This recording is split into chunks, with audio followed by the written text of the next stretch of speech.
What's up, Action Tribe? AJ here, host and founder of My Seven Chakras, the show where we provide you ancient wisdom for the modern mind. So, if you are new to our show, then I want to give you a warm welcome. Now, before we actually begin today's episode, I've got a few things to share.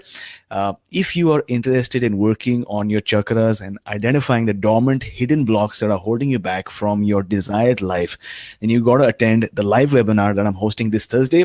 We're going to be discussing our energy body and looking at life through the lens of the chakras. Also, you will discover 5 really easy and powerful ways to start balancing your chakras right away. So, if you're interested in joining me, then go to mysevenchakras.com/live webinar. That's my 7 is a word, mysevenchakras.com/live webinar, and I'll see you there.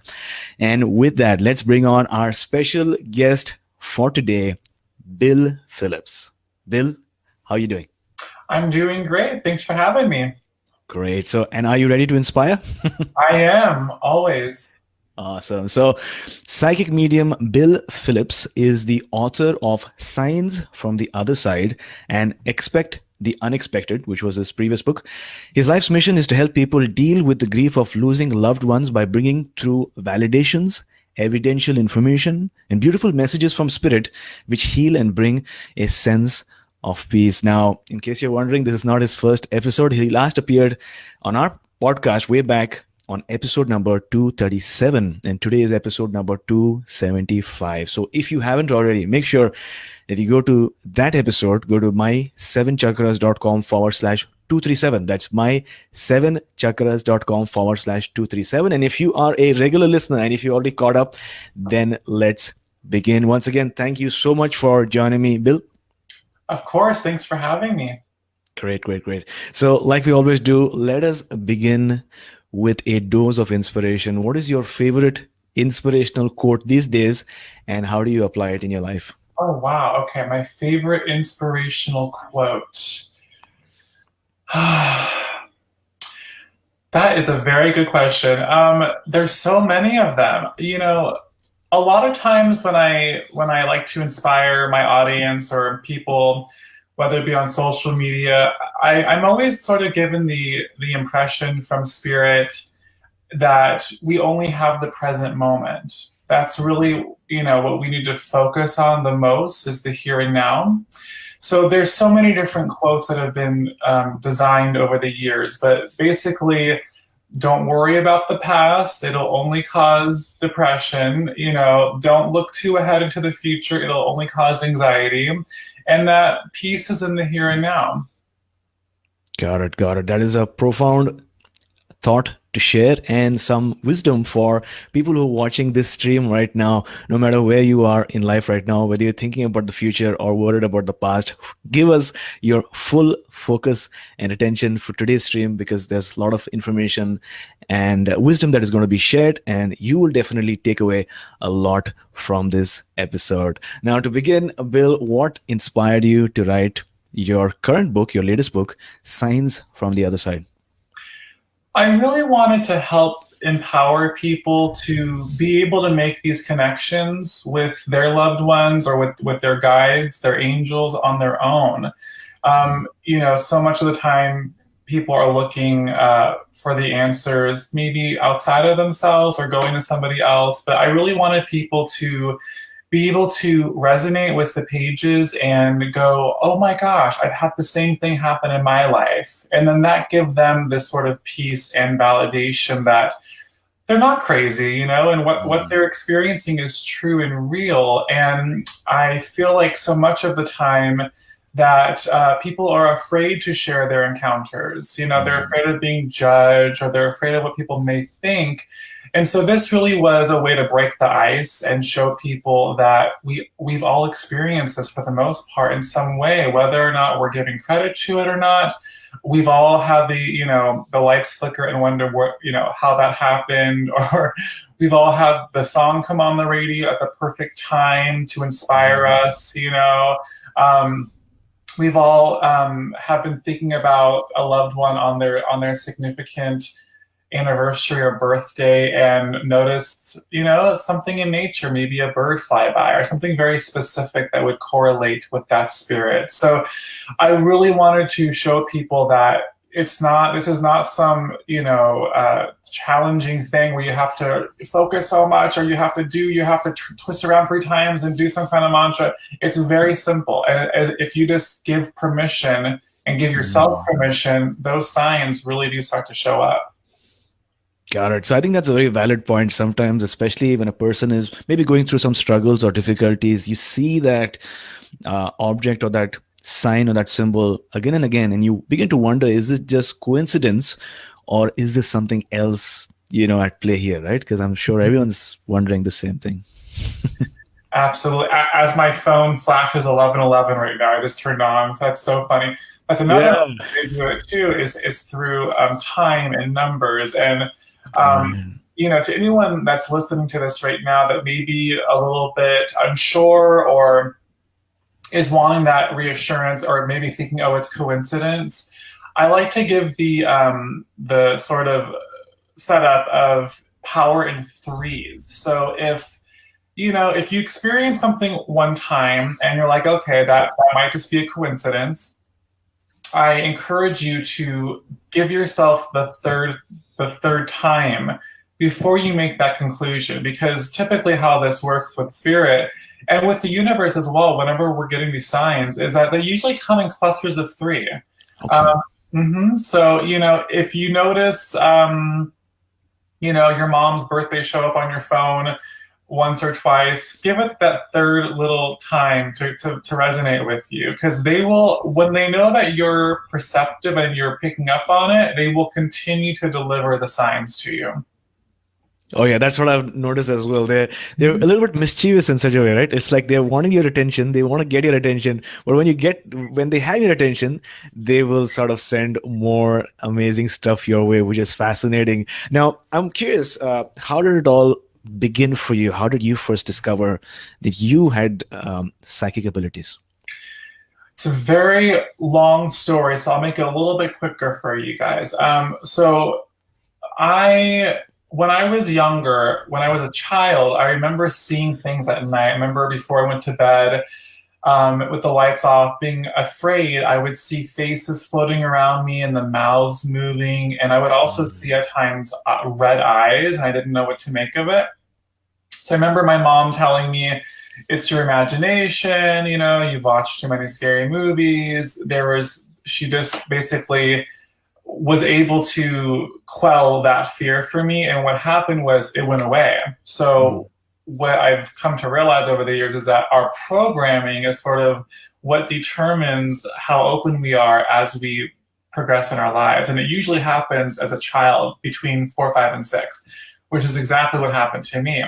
And then, so after that time happened, my mom and I, we had a very turbulent beginning.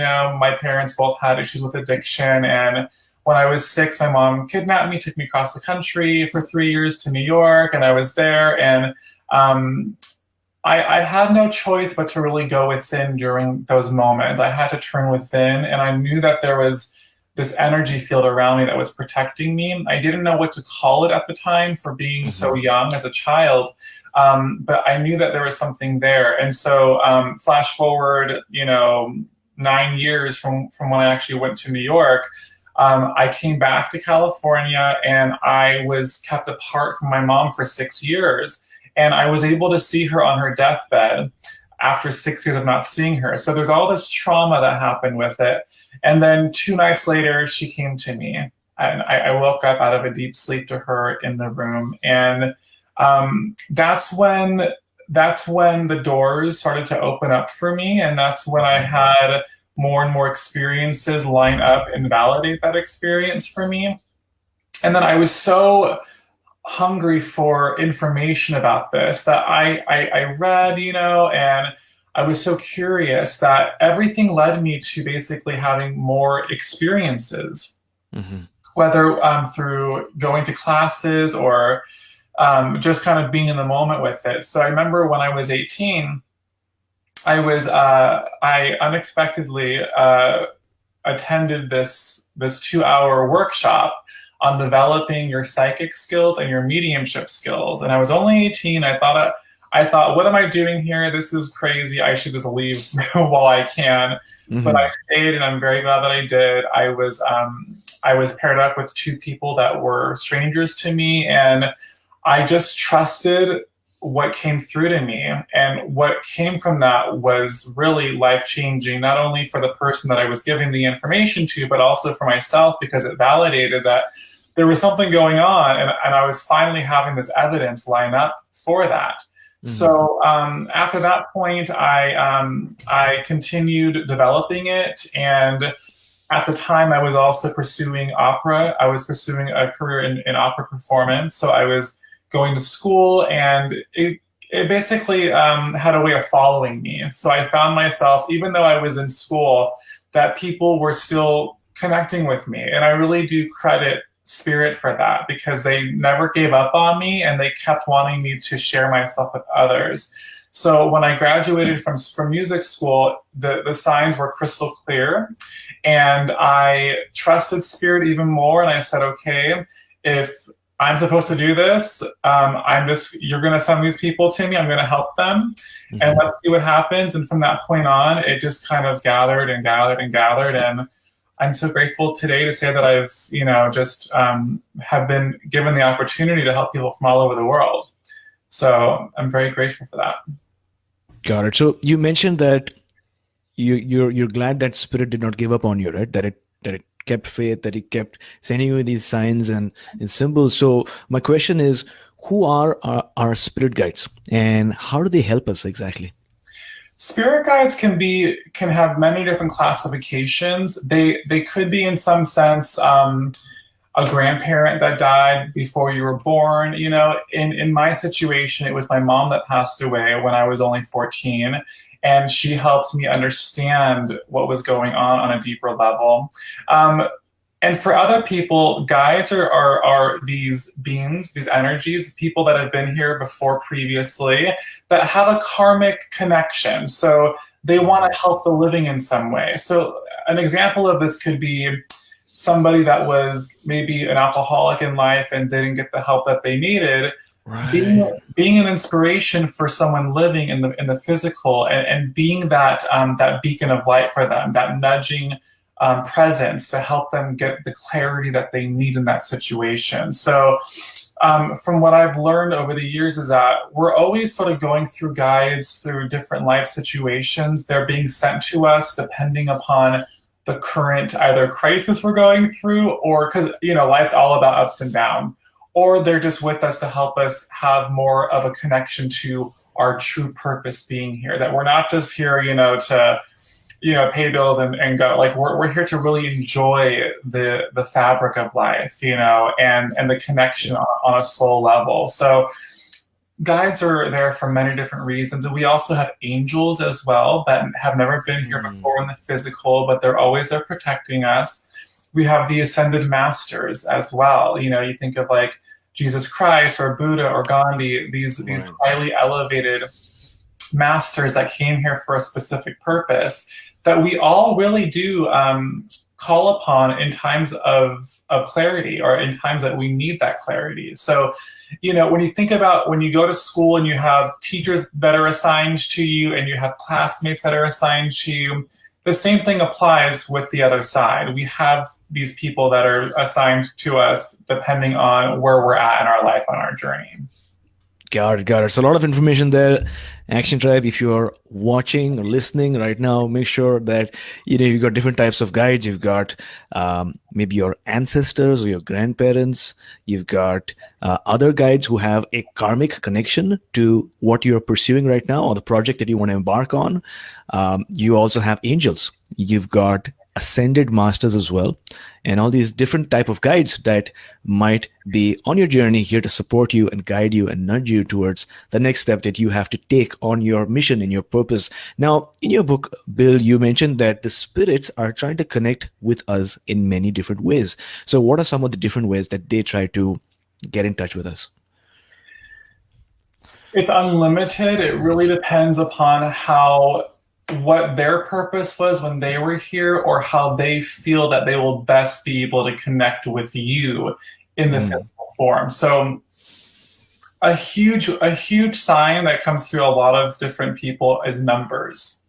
Right. Think about it, it's a language that we all have a connection to on some way. We all have to look at the clock and the calendar. We all work with currency. That's an energy. And so they like to use that to get our attention because we're always focused on it. And when we take the time to go, oh, wow, okay, that number means something to me. What does it do? It pulls you into the present moment. So their whole intention is to get you present and focused. There are so many stories about how these signs correlate and connect. And they range from nature. You know, my mom has been known to send me white butterflies as a symbol that she's around me.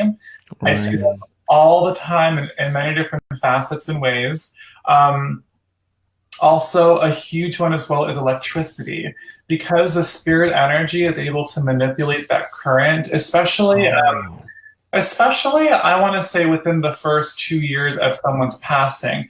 They're able to make the lights flicker and flash. They're able to make the TV turn on and off. You know, they're able to do these things really as like a way of Morse code or something like that to get our attention.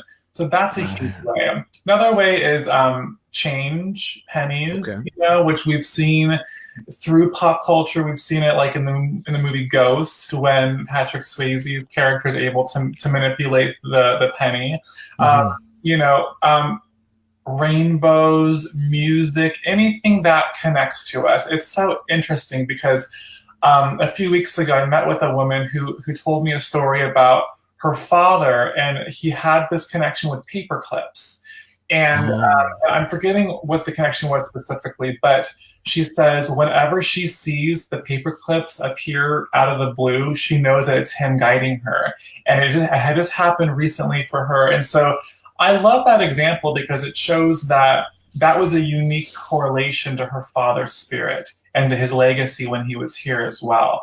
So, you know, if somebody was a sports fanatic and they bonded with you over sports, they're going to use that reference because they know that you're going to be able to pick up on it. So they're doing anything that they know on that level that will help us understand where the sign is coming from. And that's why it's unique it's unique for each person on an individual basis. Got it. That's very powerful. In fact, I personally have lost count of how many times I have seen the number 11. And in fact, right today itself, how many times that number has come in my life, whether it's on my phone or maybe I see a cab outside the coffee shop that I'm working in, it has 1111. And so what I do these days, I just take a snapshot and I post it on my Instagram page. I've got like a highlight screenshot, and it's like, you know, just a repository of all the 1111s that I'm seeing. And what I found is by me sharing it, other people are able to relate and, you know, notice these signs in their life as well. So thanks a lot for sharing. Now, the next question. My phone just popped up randomly with 1111 on it too during this interview. So there's that validation for you as well. Yeah, exactly. Now, we've got a few, live listeners, and Amina asked a very, very fascinating question. She says, I wish I could feel and see my spirit guides. How will I know who they are? And now this is a valid question for someone who is desperately and eagerly wanting to connect with their spirit guides. What can they do to find out who the entity or being is that is guiding and in communicating with them? What advice do you have for them? I would really give Amina, give them permission to show up in any way that you will be able to pick up on them. So what I want you to work on as well is surrendering what you think it should look like. A lot of people, and I think it's because of the pop culture and movies and things like that, they may expect to see like a person to stand up in front of them and go, hi, you know, my name is John Doe, I'm your guide, I was sent here from, you know, that's just not how it works. It's a much more subtle experience. And if you truly invite them in and give them permission, and also take note of it as well, document as well. I would encourage you to have like a journal or something where you can put your daily logs into the journal and go, okay, today I saw this penny for some reason, and the year was 1978, and that's the year that my grandfather passed away. It really is basically decoding this language with them. So when you're able to meet them halfway, and when you're able to set the intention to have them come through in any way that's for your best and your highest good, and you're also able to, again, really be present with them too, because it does require time every day to align that energy with our energy. So once that alignment happens, you will start to notice shifts in your own self, and you might actually start feeling things more strongly. Your clairs will open up, your clair senses, which we all have. And talking about the chakras, every chakra correlates with a clair, with a spiritual sense. So as you develop it, these clairs will open. It could be through meditation, it could be through intention, and as that happens, you will realize what your strong suit is. So for some people, it may be that they have these visions very clearly. For some people, it may be that they have this feeling. You're very welcome. And for others, they might hear something. We're all designed in a way to pick up on this information and to have these downloads. But I would encourage you to maybe not make it as specific as even gender oriented, because sometimes these guides as well, they're not gender based, they're just energy based. And I think that's really important to understand when you're connecting with them. Well, thanks a lot for that, Bill. Now, Bill, I'm curious, what has been till date the most memorable share or reading that you've done?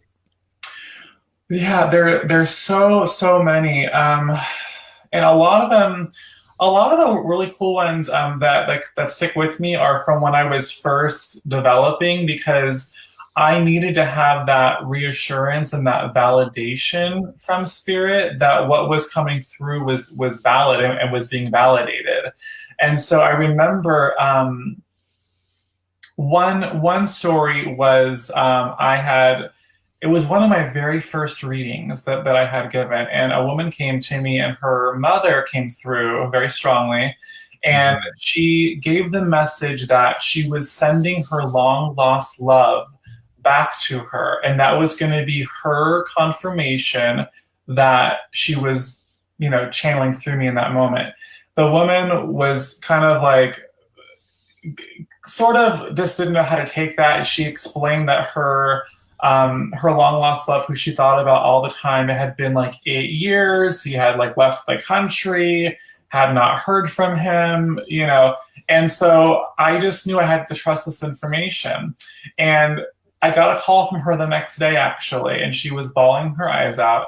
And she explained to me that when she got home that night, there was a message waiting for her on her answering machine, and it was from the person that her mother was referring to. So that was one experience for me where I had to realize as well that our time wasn't synced up the way that I thought it was. So, there's no time on the other side. They don't work with the same thing that we work with.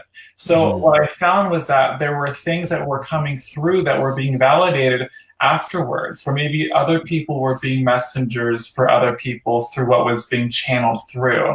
And that was really cool too. Another really cool story that's coming to mind right now happened about 7 years or so ago. And I had a woman who came to see me in a few audience events. And every time she came to see me, her father came through, and he kept giving me the message of 4 and 44. That's all he was talking about, was this 4 and 44, and she did not understand what he was talking about. So she came to me a third time, and at the end of my audience event, her father came through again, and he referenced for her keeping an eye on her abdomen, and I had asked her, do you ever have any issues with your lower abdomen? And she's like, no, I'm good, And so I said, okay, well, I'm not a doctor, but this is what he's talking about. So just maybe keep an eye on it, And that night, she had wrote to me afterwards, but that night, her dog was acting funny, and then she actually hemorrhaged. and had to be rushed to the hospital, where she was diagnosed with stage 3/4 uterine cancer. And they found 44 tumors when they had discovered this, and 4 of them were cancerous. So there was the 4 and the 44 reference, but at the time it had no connection to her. But it just shows us that our loved ones, our spirit guides, our angels, they're only there to help us in ways avoid crisis, to have longevity here as much as our soul has agreed to have in this lifetime. But also, so in her case, her dad was basically her guide trying to help her in that moment, which I find just amazing and fascinating. Got it. Thanks a lot for sharing. Now, when a person expires or passes away, suddenly, it can be a very traumatic experience for people who are close to that person, especially for the family. And people begin to wonder why so sudden, right? So according to you, based on what you've found out and learned, where do people go after they die?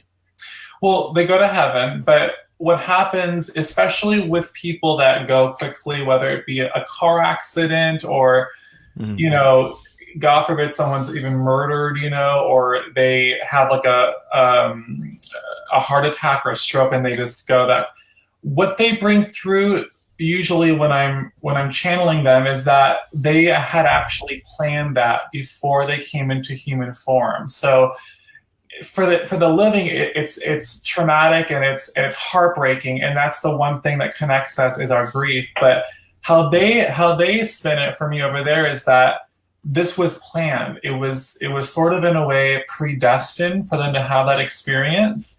And death is something that we're born, we die. It's something that is a very natural occurrence going back to that unseen world. So when we do cross, when we leave the physical body, what happens is that we're reviewing the life that we just experienced. So we have released that heavy shell of the ego, which consists of the depression, the anger, the sadness, the suffering. That armor is left behind. And when that happens, we go back and go, oh, now I have this complete recognition. Now I know why I was there. I came to heal with my mother in this lifetime, and I came to learn this lesson of forgiveness with my father in this lifetime. And I attracted my soulmate, and I was able to learn more about love and forgiveness through my family. So they're going through a review and really sort of understanding what their purpose was, that I really wanted to be a doctor, but I let the fear get a hold of me, and my life, derailed because of that. But I always knew that I was supposed to be a healer in some way, shape, or form. So it's really just getting basically into a deeper knowing of their purpose when they were there. That's what happens immediately afterwards. And from that, and it really depends on how the passing occurred. If it's a suicide, on the other hand, there's a little bit more work that has to be done, because it's sort of severing that soul contract and breaking ties with why we came here in the first place. Mm-hmm. So there's many different elements to it, but what I have learned from them over time is that it's basically an ascension. It's basically a rising and a deeper understanding of their soul purpose, of their human experience, and how they maybe could do it differently in the future.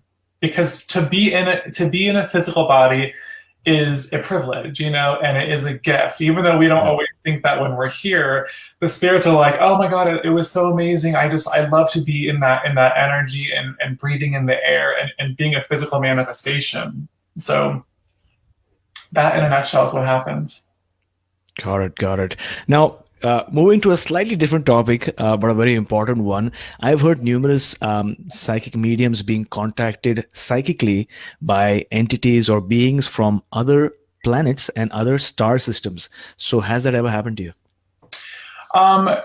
It has. When I was younger and I was this big open sponge, before I had boundaries with spirit, yeah. I couldn't sleep at night. I was being contacted by so many different types of entities and beings, until I realized, okay, as cool as this is, I need to have my clothes sign. I have to have the intention so I'm able to enjoy my physical senses, my physical bill life, not just Wow. this other side. Right. So I have had an experience like that a long time ago, but I've also heard so many stories about that as well. And I feel like it would be silly to say that we're the only life form in this whole universe. That, in my opinion, is never ending, and I feel like that will continue to be validated as time goes on. But Right.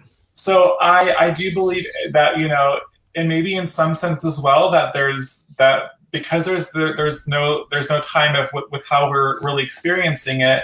There may be and there most likely is a version of ourselves that's way more advanced, that's coming back to communicate with us too. So Okay. I do believe that, and I know that there are people, or there are mediums as well that specialize in that realm Yeah. of entity.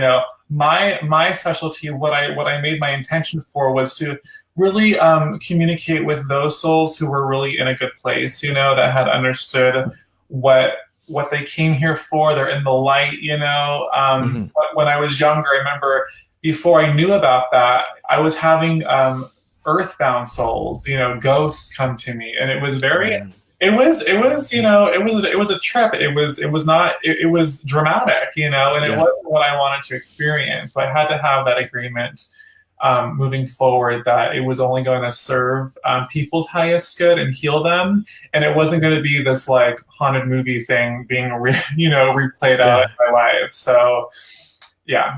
Yeah, because it could be very difficult, right? I mean, as a person who has these abilities or has awakened these abilities, you mentioned that at a certain point you shut yourself off of all these communications, but otherwise, how does it feel like? Is it like multiple voices, or people trying to connect with you?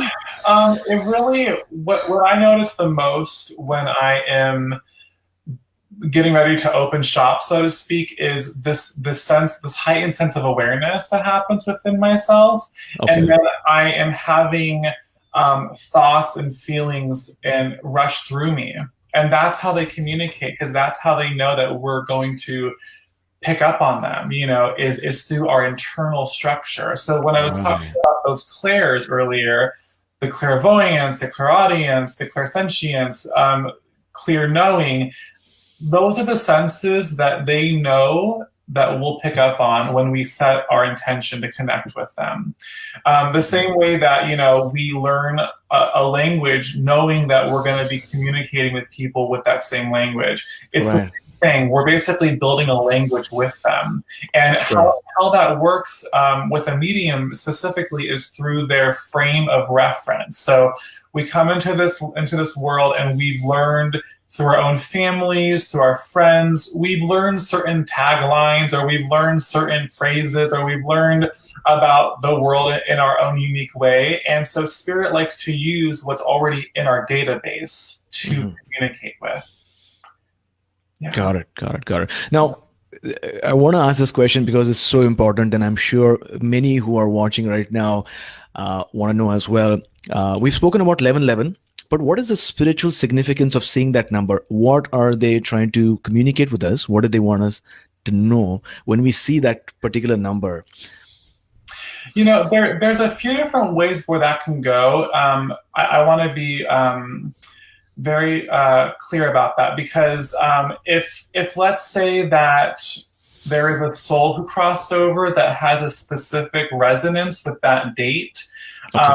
Let's say that they were born on 11/11, or they died that day or something like that, or even like January 11th, or November 1st, whatever has the sequence of ones in it. That is first their way of letting you know that they're around you, so giving you that symbol and that sign. Okay. Another way, it really is showing you that you are aware of something that's not just physical within yourself. It's almost like an awakening code in that sense. So it's the universe's way, it's your guide's way of trying to show you, yes, you're onto something. Keep going with your curiosity right now. Keep developing this mindset. And when you do, we will provide more for that. So you can think of it as a pat on the back for a job well done as well. That whatever you're trying to create with the universe, whatever information you are developing within yourself or on that soul level is being recognized by spirit and by the universe to kind of give you a little bit of a aha, we're on to you. We know what you're doing, and keep up the good work. We see you. I see 777 all of the time. It's usually after I am done for the day at my office or after I leave an event. I'll be on the road and cars will get in front of me, 777, 777.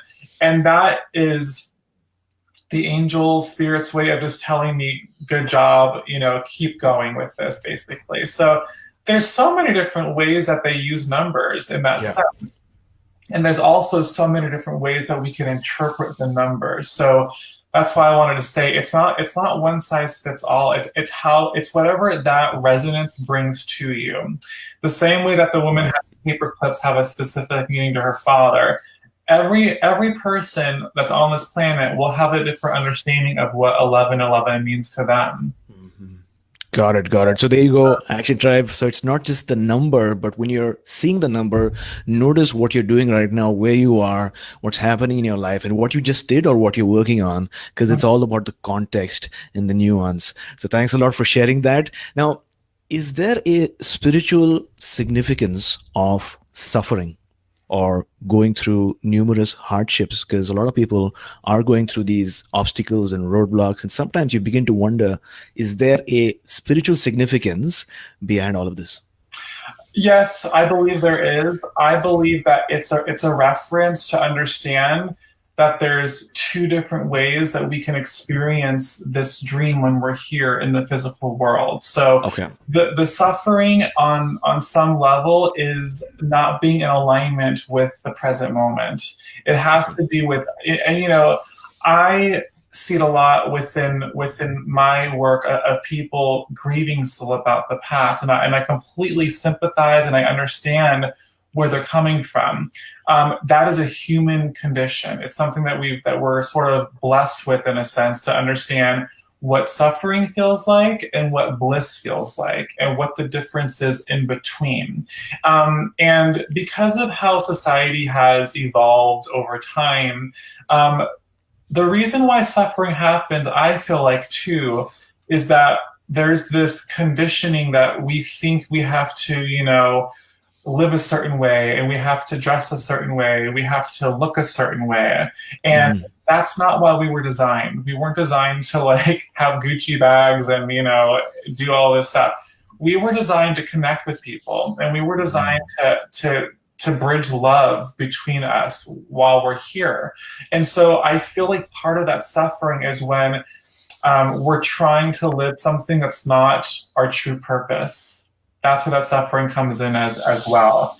There's so many different forms that it can creep in, and it does have to do with the human condition, with the ego, with the fear-based mind. We all have the negative voices in our head as well, and so when you're able to really understand why we were designed to have that fear, it wasn't to take away from our joy. It was to alarm us if there was danger near us, or if something bad was going to happen.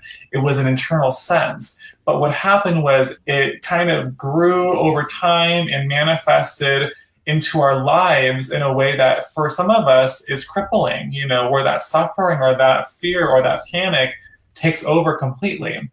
So what I would say is that the spiritual correlation of it is to surrender and to be in the moment. We are put here to surrender, to kind of live in the mystery of the universe. But it's whenever our monkey mind part of ourselves wants to control the outcome of something that suffering comes into play, because we're not living within our highest good. We're living within what we think should be our highest good. And there is a difference with that.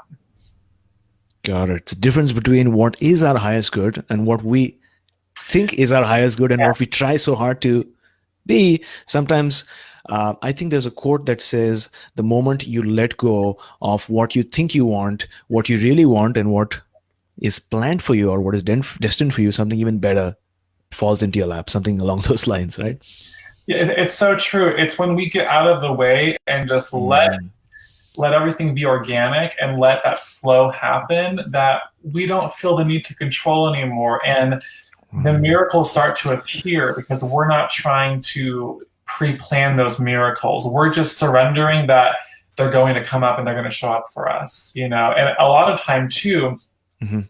suffering happens as well when we're not sharing our gift with the world. We're not sharing our light with the world. And that goes back to Right. that human conditioning. So let's say that, you know, you went to school to be an accountant, but deep down you wanted to be an artist because that was your form of channeling. And you Yeah. actually had this agreement before you came into the physical that you were going to share that gift with the world. It's whenever we're not sharing our innate gifts with the world that suffering happens as well.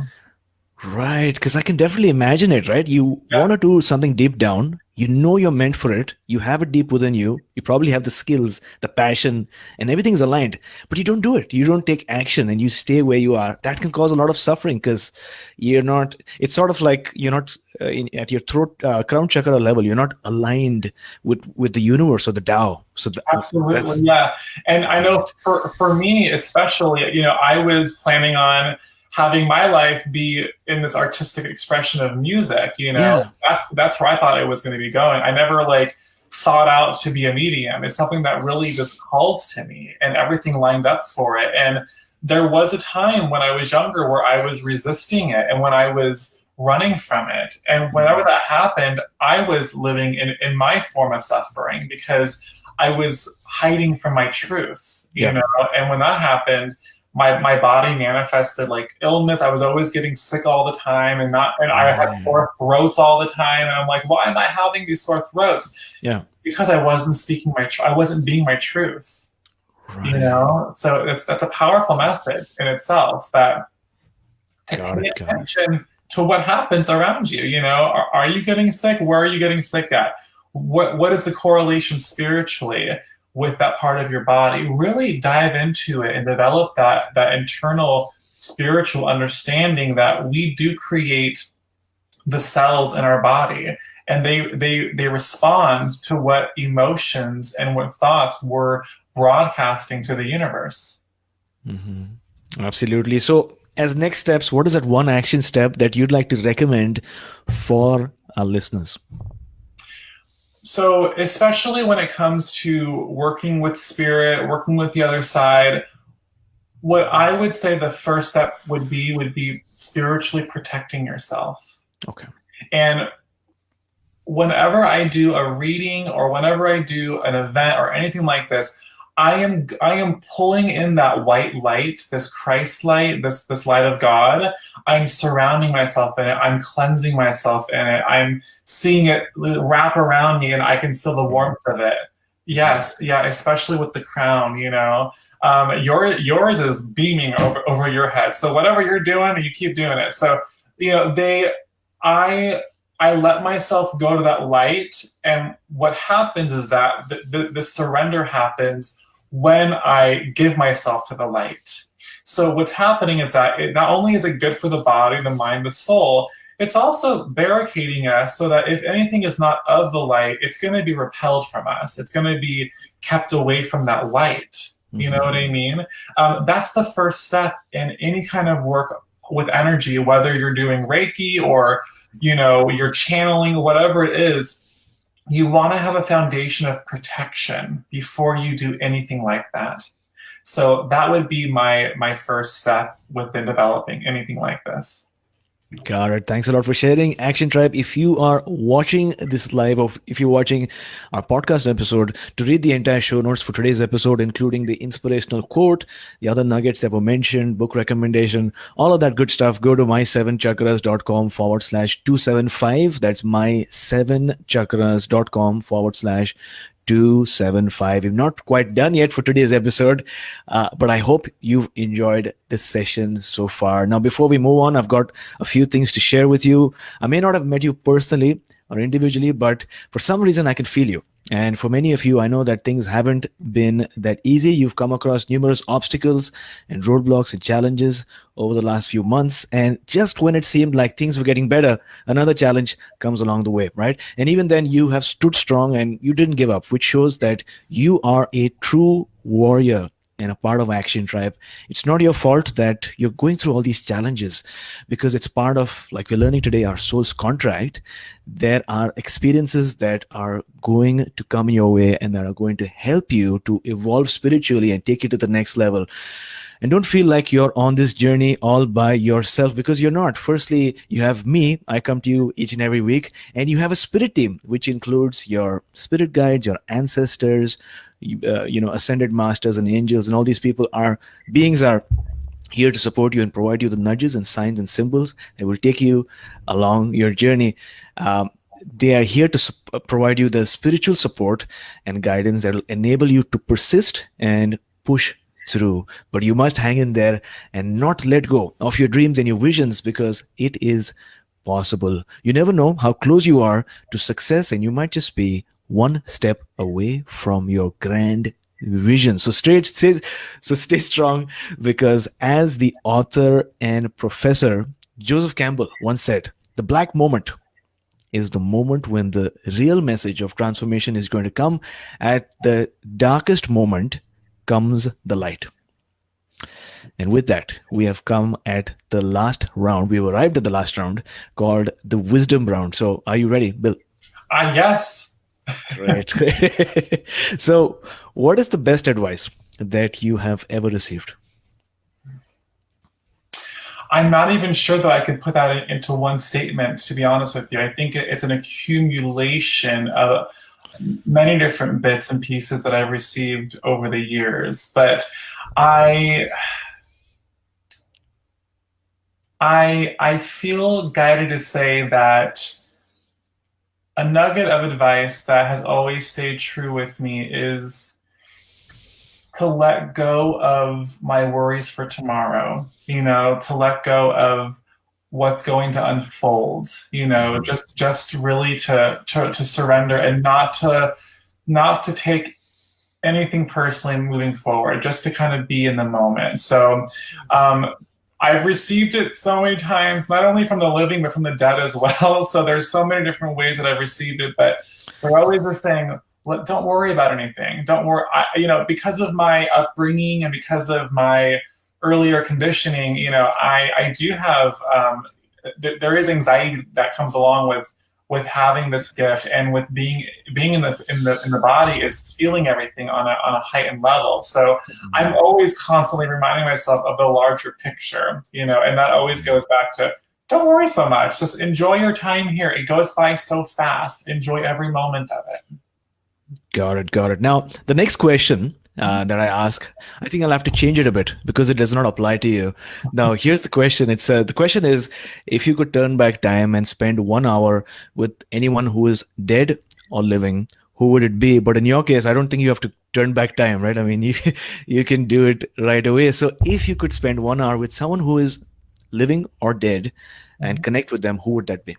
Well, and what I want to say to that is that, even though I'm experiencing spirit on this level, it's not a physical level, so even mediums grieve because we still on a human level miss the physicalities, the touch and the hug and those types of sensations. So of course I would say, if I had 1 hour with someone physically here in the flesh, that would be my mother for sure. Absolutely, 100%. Got it. Thanks a lot for sharing. Now, what is that one thing you do in the morning or maybe in the evening, right before you go to sleep, that has improved the quality of your life? I've incorporated chanting into my morning routine, so I have different chants set up that I do to, in my way, sort of clear any kind of static that's in the air. I love chanting to Ganesh, is one of my main ones I do in the morning, and then before I go to bed at night, I like to do some kind of affirmation or programming. So I might listen to something that has positive suggestions for it, because I feel like the nighttime, when when our monkey brain is closed down for the night, that we're very receptive to that programming on a subconscious level. So I love to, if I want to manifest something, I usually focus on it before I go to sleep. Wonderful, wonderful. Now, if you could share one book for our listeners, what would it be? Well, besides my book, let me see here. There are so many. I feel guided to say this only because I was just talking about at night and the programming. There's a really excellent book about how the subconscious mind works, and it's called The Power of the Subconscious Mind. And have you heard of it? I want to say it's by an author named Joseph Murray, or it's something like that. Very, very good book about how our self-talk and how really tweaking the subconscious mind and reprogramming can change our physical reality. That is a great book. But so is this one. And so yes. So, yes. So, yes.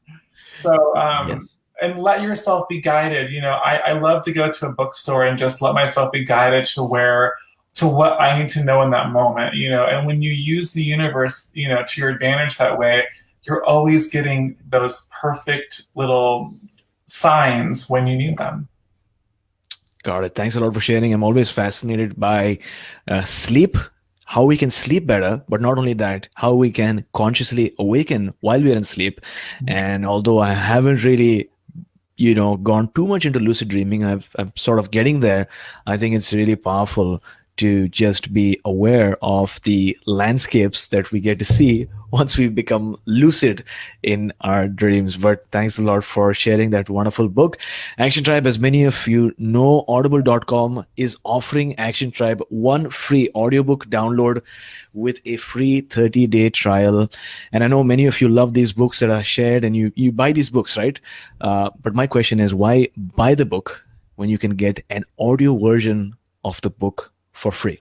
And today you're getting just that. To download your free audiobook via Audible, go to mysevenchakras.com/free book. That's mysevenchakras.com/free book to start listening to your next book.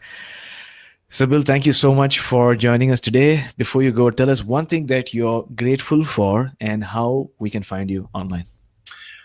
Thank you for having me. And one thing that I'm grateful for is another day in this beautiful experience and this wonderful life. So that's my gratitude for the day. People can find me. My website is my name, billphillips.com. My last name is spelled with one L and two P's, so it's PHILIPPS. So billphillips.com. I'm also on Facebook, Psychic Medium Bill Phillips. Instagram, Medium Bill Phillips, so you can find me there as well. And I do like to do daily inspirations to help people from all over the world. Got it. So Action Tribe, if you have watched so far, if you've listened so far, it means that this topic really fascinates you. And the fact that Bill has released a second book, you got to get his book as well, which is called Signs from the Other Side. Signs from the Other Side. Go to mysevenchakras.com/275 book, because today's episode is 275. So that's mysevenchakras.com/275 book. You'll see a summary of the book and you can get it on Amazon. Now, as you know, we always want to improve the experience for our show. So if you have any particular observations, something that came to your mind, any epiphanies or realizations, or something that you want to share with me or Bill, make sure you email me, aj@mysevenchakras.com. That's aj@mysevenchakras.com. I love connecting with our listeners and our community and seeing it grow. Now, Bill, thank you so much for joining us on today's show, talking to us about so many different topics, including psychic mediumship and really getting messages and working, really with the other side so that we can take the next steps in our evolution and taking us one step closer to a human revolution. Thank you so much. And thank you for all that you're doing to inspire the world and to trust their innate callings as well. You're doing wonderful work. So thank you.